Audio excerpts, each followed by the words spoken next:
Ada sesi tanya jawab? Baik. Tafadhol. Jika ada ibu-ibu yang ingin curhat ya, boleh lewat kertas juga boleh. Bismillah. Assalamualaikum Ustaz. Waalaikumsalam warahmatullahi wabarakatuh. Tadi dari remaja besar tadi, saya menanyakan lisan, menjaga lisan terhadap suami. Tadi terdengar kalau suami kita udah tersakiti dengan lisan kita, dia lebih sering duduk di lapau, Yeah. daripada duduk di rumah. Bagaimana dengan istri yang sudah menjaga begitu bagus lisannya terhadap suami, tapi memang hobi suami itu duduk di lapau? Bagaimana Ustaz? Baik. Semoga ibu yang lain juga yang merasakan bisa terwakili. Terima kasih Ustaz. Baik. Sebetulnya banyak resep. Bah caranya ndak di teleponnya. Dah, kau kopi lah kadingin le dah. Dah kadi minum kopi kok. Nah, itu kan ada cara-caranya. Ya kan? Nasi lah taidang dah, pulanglah makan lah gitu. Taragak lo anak-anak nak makan. Oh, ambo nak taragak lo makan masamu juga. Banyak caranya. Ya kan? Banyak caranya. Ada trik-trik, tapi tidak membentak, tidak bentuk mengajari. Gitu kan? Nah, ada cara-caranya. Tapi intinya adalah pertama, jangan lupa doakan suami kita. Doakan agar Allah memperbaiki akhlak perilakunya. Yang kedua, ya, kita juga terbuka dengan suami. Ya. Ya, tapi kesempatan ngomong harus dicari tepat waktu. Ya, ado nan tau unek-unek dia timada. Gitu kan? Ambo ingin lo udah, ya, duduk mencari ambo macik bawang sekali-kali di rumah kau, bercerita-cerita, ya kan? Ada dengan cara-cara bahasa, tapi menunjukkan bahwa kita butuh kepada dia, bahwa kita rindu keberadaannya di rumah, ya. Tapi bukan dengan bahasa, umpamanya mengajari. Ini yang paling parahnya, keegoan laki-laki itu begitu, ya. Udah di lapau taruise, gitu kan? Tapi ada cara-cara menunjukkan bahwa kita ingin rindu kepada dia. Ya, sudahlah udah bakar rajo di toko dari jam sekian, sekali-kali di rumah lah dah. Ya kan? Kan ambo ingin mencari lo wajah udah nang ganteng tuh. Nah, pastinya akan tersenyum dan dengan bahasa dulu waktu berpacaran bisa merayu, sekarang sudah jadi suami nggak berani ngerayu, gimana caranya? Ya kan? Justru kalau sudah jadi suami lebih vulgar rayuannya gitu kan tuh, biar suami tadi nurut sama istri kita, ya kan? Dengan cara-cara yang ya bagaimana supaya dia terketuk hatinya. Tapi tidak lupa selalu berdoa kepada Allah, dan Allah tidak akan pernah membalasi perbuatan baik dengan perbuatan yang buruk. Ama jazal ihsan ilal ihsan. Tidak ada balasan baik itu kecuali kebaikan. Tapi butuh kesabaran. Tidak akan pernah kita kurang dengan hal itu. Ya, Allah mungkin akan ganti kalau memang suami kita ini sebagai cobaan Allah berikan kepada kita. Allah akan ganti atas kesabaran kita dengan pahala yang jauh lebih besar. Tapi bukan berarti kita biarkan. Kita berupaya saja menasihati dengan cara yang baik. Ya, kalau ada ustadz sekali-kali umpamanya kita kenal, ya ustadz tolong nasihati abinya si Fulan, kadang-kadang pulangnya sudah terlalu malam, gini-gini gitu. Kan jelas kalau kita juga ceramah di hadapan bapak-bapak juga kita istilahnya di basuh pulo, ya kan? Ulanglah malam, mana hak suami istri, hak anak istri mana haknya? Kan ada punya hak istri juga, anak juga punya hak. Teman-teman nggak ada punya hak untuk kita bermalam-malam duduk di lapau. Nah, tapi yakinlah tadi yang Anda sebutkan, kalau kita menuntut itu melihat bahwa kita banyak hak kita yang terlalaikan. Tapi bila kita berupaya memenuhi hak kewajiban kita, disinilah akan terjadinya hubungan yang baik. Sama dengan rakyat sekarang. Rakyat minta tuntut pemerintah begini, pemerintah juga menuntut rakyat begini. Akhirnya saling tuntut. Kalau kita sudah saling tuntut, disitulah saatnya akan terjadi persidangan. Tapi kalau kita saling berkorban hak kita dan kita menunaikan kewajiban kita, yang penting di dalam keluarga itu saling berkorban, bukan meminta saling haknya tadi. Berkorbanlah kita untuk pasangan kita demi tetap langgeng hubungan kita, kasih sayang kita.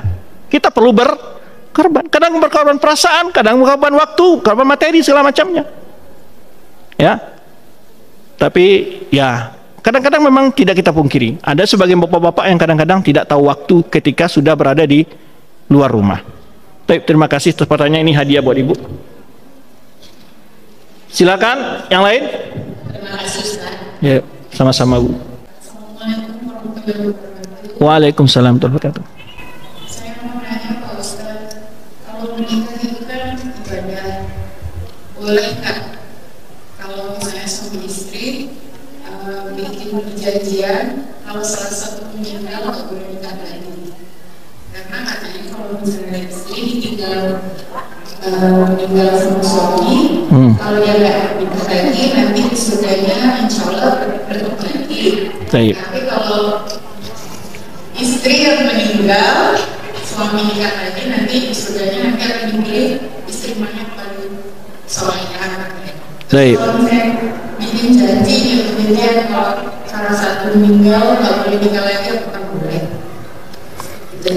Baik. Ini pertanyaan sebetulnya hari ini ada seseorang menanyakan hal ini kepada saya. Istri saya sendiri. Dia bilang begini, bagaimana kalau saya meninggal dulu, apakah antum akan nikah lagi? Saya bilang, kenapa saya dilarang menikah? Kecuali berpisah cerai waktu di dunia, memang tidak ketemu di akhirat. Kalau istri meninggal, suami masih hidup, kemudian nikah dengan wanita lain, bukan berarti istri yang meninggal tadi tidak akan bakal menjadi istri yang di akhirat kalau sama masuk surga. Ya tetap, karena seorang laki-laki boleh menikahi sekian wanita. Ya, seharusnya laki-laki yang nuntut dong, kalau saya meninggal nanti kamu jangan nikah lagi, karena supaya kamu jangan menjadi istri orang lain di akhirat. Tapi itu tidak hak sebenarnya, karena juga itu adalah hak seorang wanita. Jika ada wanita yang laki-laki yang lebih soleh dari suami yang pertama, boleh saja dia menikah, boleh saja.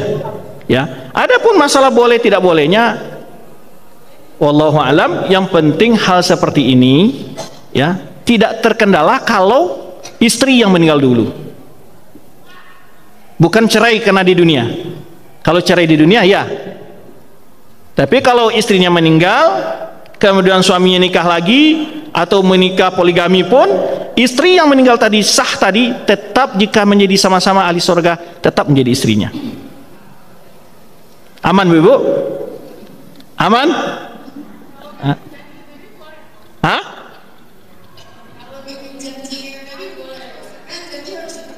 Taib, boleh saja kalau ada perjanjian seperti itu, kalau maunya nggak apa-apa. Cuman nanti kerugian itu bisa ibu-ibu sendiri yang rugi. Ada laki-laki yang lebih soleh setelah suaminya meninggal, kan tidak diambil, gimana? Kalau laki-laki nggak akan rugi dia. Sebenarnya yang rugi itu mana? Laki-laki.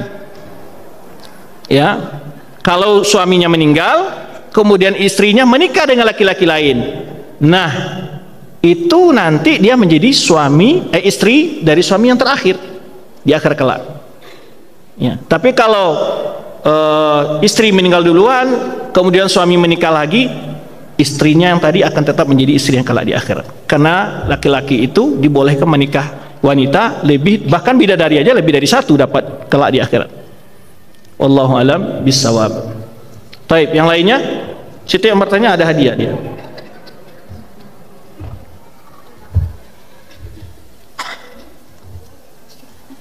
Baik.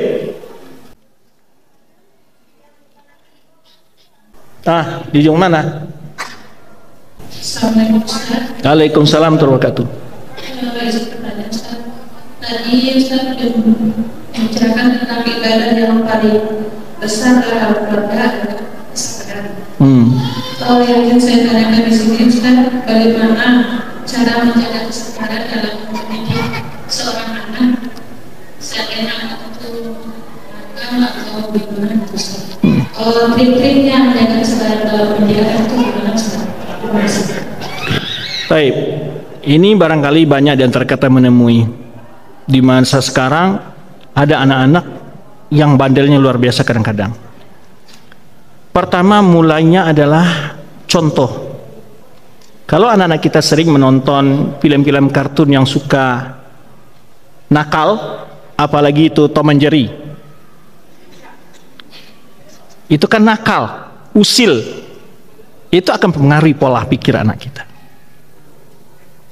Karena dari tontonan itu akan itulah yang ditonton dia, akan terpengaruh dia, pengen berperilaku seperti itu. Maka oleh sebab itu kadang-kadang sekarang banyak sekali ibu-ibu saya lihat ketika anaknya rewel dikasih HP, betul? Terus diberi tontonan. Itu sangat masuk ke, dan otak anak kecil itu adalah paling kuat untuk menyerap tauladan-tauladan. Makanya di dalam keluarga itu anak kecil sangat mudah terpengaruh dengan tingkah laku orang tuanya. Omongan yang keluar dari orang tua ditiru anak-anak. Kalau amaknya suka bacari usawanya, anaknya suka bacari. Ibunya suka berkata kasar, ayah itu kasar, anak juga begitu. Tapi kalau kita lihat anak-anak yang dari kecil mendapat tauladan yang baik, pamannya kan, tiap azan abinya pergi ke masjid. Nanti ketika abinya ketiduran pasti anaknya bangunin abinya. Bi udah azan bi. Dan pengaruhnya nanti kita lihat kadang-kadang anak umur 3 tahun segala macam, kalau orang sudah azan dia pergi juga kayak ngambil wudhu, cuci mukanya. Atau kalau memang biasa orang tuanya membaca Al-Quran di dalam keluarga itu, anak juga ngambil kertas terus dia baca, suaranya kayak baca Al-Quran. Itulah pengaruh yang pertama dihidupkan dalam di anak adalah tauladan yang baik. Yang kedua, jauhkan dari tontonan dan pengaruh sekitarnya. Itu sangat penting, karena itu akan mempengaruhi pola tingkah laku anak kita.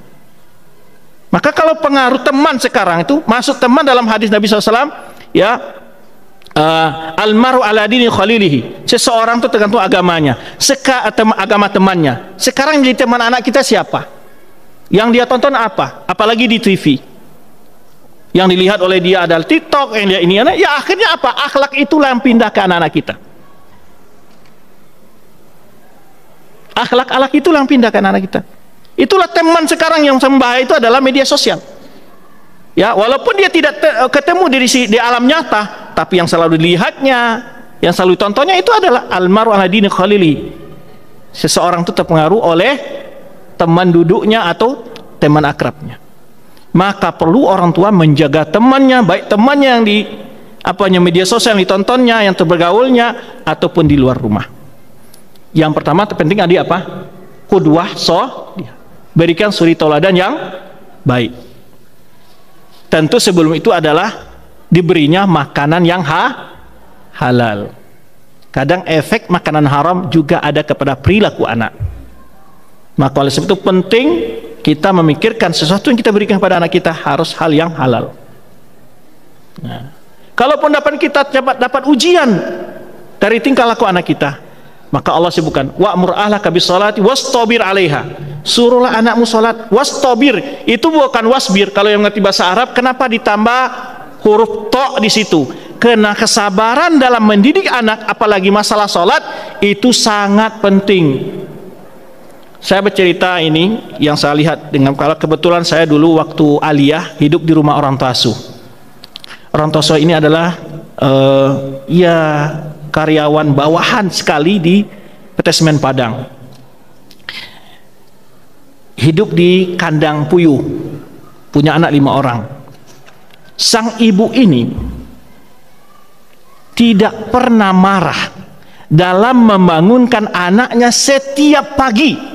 Setiap pagi membangunkan, tidak pernah ngurutu, tidak pernah marah-marah. Mulai dia anak perempuannya, kalau kami yang laki-laki tidur di musola, di ruangan takmir, di ruang musola. Kalau kami yang laki-laki itu belum ngetok, dipanggil nama kami satu-satu. Si fulan bangun, orang udah azan.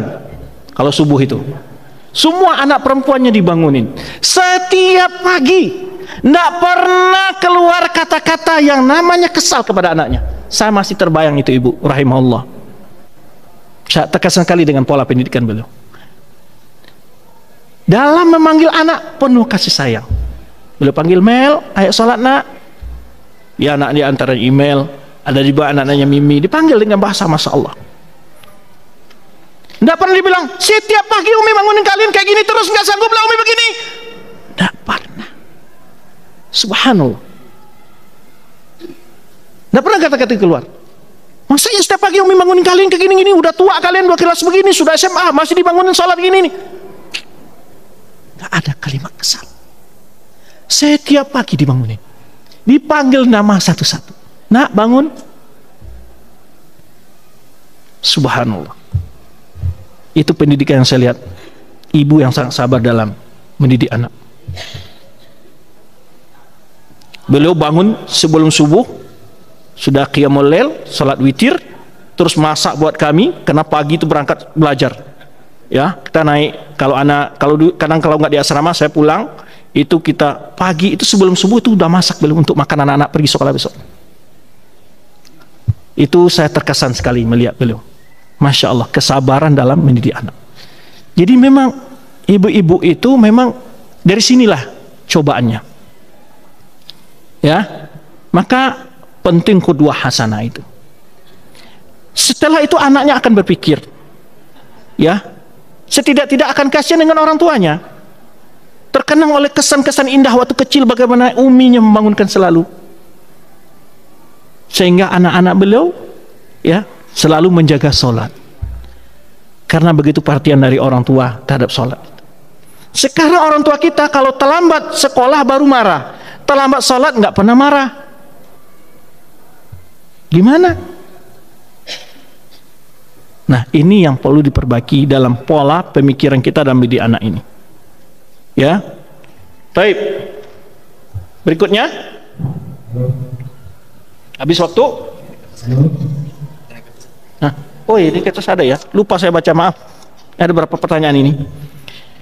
Assalamualaikum, Waalaikumsalam. Biar kita sebagai istri ini bisa tidak mengulang kesalahan, ya, kata-kata yang pernah berkata tidak baik kepada suami. Jazakumullah khair. Baik. Ya. Pertama tentu kita melatih diri. Maaf Bu, saya juga orang Padang. Kadang-kadang kalimat kita ketika kesal ada apa? Kalimat yang kadang-kadang muncul karena kekesalan. Tapi langsung astagfirullah, ini nggak baik. Kata ini nggak baik. Karena memang Rasulullah menyebutkan, jangan sekali-kali mendoakan hal yang buruk untuk anak kita. La tad'u ala anfusikum wala ala auladikum wala ala amwalikum. Jangan sesekali-kali mendoakan keburukan untuk diri kalian dan tidak pula untuk anak-anak kalian dan tidak pula terhadap harta kalian. Kadang-kadang motor nggak mau hidup, cilako motor koma. Nggak boleh mendoakan keburukan untuk harta. Anak juga nggak boleh kita doakan hal yang buruk. Tahu diri kita juga. Ya, telinga berderang-derang, apalah telingaku berderang-derang, yang cilako. Nggak boleh mengungkapkan kata-kata buruk untuk diri, untuk anak, untuk harta kita, nggak boleh. Dilarang oleh Rasulullah SAW. Maka dalam suatu perjalanan ada sahabat mengendarai kuda atau onta. Sahabat ini hampir terjatuh, lalu dia laknatlah tunggangannya. Laknat tunggangan tadi. Apa kata Rasulullah? Utrukha fa innaha mal'una. Buanglah tungganganmu itu, jangan kamu pakai lagi, sudah terlaknat. Maka jangan sesekali berkata buruk kepada anak kita. Sesakesal-kesalnya kita doakan kebaikan buat dia. Semoga kamu menjadi orang soleh anakku. Satu kisah yang dikisahkan, kisah Imam Masjidil Haram Sudais. Itu ada kisah tentang beliau ketika orang tua beliau mengadakan sebuah acara memasak di luar. Kalau di awak mungkin kalau kenduri itu kan masak randang tuh di kuali gadang di luar. Saya sudah main-main ya temannya. Jadi makanan lagi sedang diolah ini. Lalu main lempar tanah atau pasir lah sama temannya. Masuk. Apa kata doa ibunya? Semoga Allah menjadikanmu Imam Haramain. Kesal ibunya, kebaraleko sambah yang dimasak karena pasir. Tapi doa orang tuanya terbukti. Semoga Allah menjadikan kamu imam 2 Masjidil Haram. Saya sudah menjadi imam. Banyak kisah-kisah. Ya, contoh kisah seorang ibu yang mendoakan hal yang buruk untuk anaknya itu Juraid yang terkenal, seorang orang soleh, yaitu Juraid.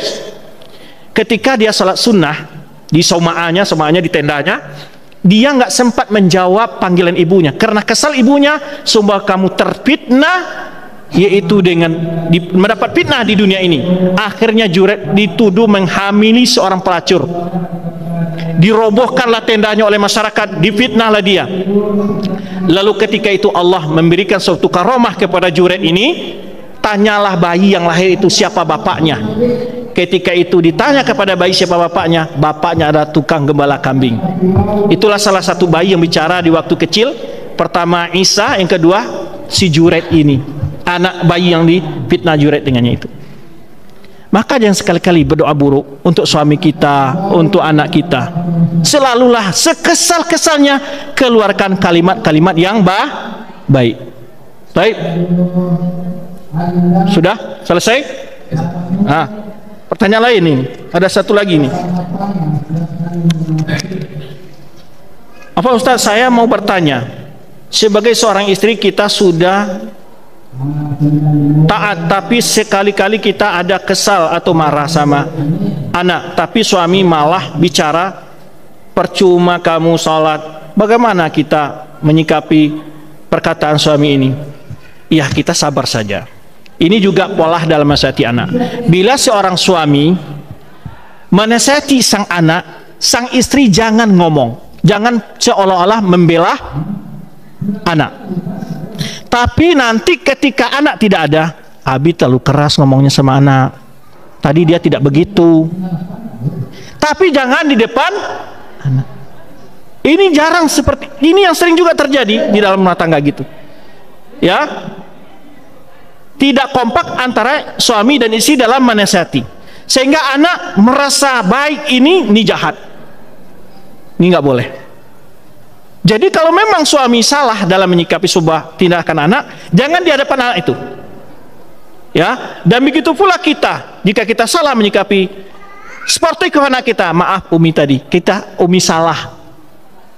Maksud Umi begini. Sedangkan kalau kita memang tersalah dalam menyakiti anak, sudah Umi minta maaf ya. Itu akan berharga bagi seorang anak.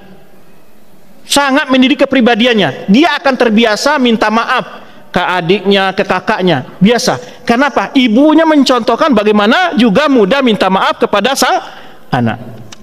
Baik, istri adalah tanggung jawab suami. Jika istri berbuat dosa, apakah benar dosanya ditanggung suami? Bila sang suami tidak mendidik.